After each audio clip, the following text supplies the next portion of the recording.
உலகில் முதன்முறையாக சோஃபியா என்ற ரோபோவிற்கு குடியுரிமை வழங்கிய நாடு சவுதி அரேபியா.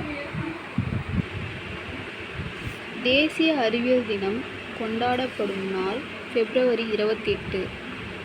மாசற என்ற சொல்லின் பொருள் குற்றமில்லாதது. மக்கள் கவிஞர் என்று அழைக்கப்படுபவர் பட்டுக்கோட்டை கல்யாணசுந்தரனார். கன்னியாகுமரியில் காமராசருக்கு மணிமண்டபம் கட்டிய ஆண்டு 2000. ஆசியாவிலேயே 2வது பெரிய நூலகம் அமைந்துள்ள நாடு தமிழ்நாடு. முதல் பெரிய நூலகம் சீனா. ஆசாரக்கோவை 100 வெண்பாக்களை கொண்டது. திருவள்ளுவர் ஆண்டு துவங்கும் நாள் தை முதல் நாள்.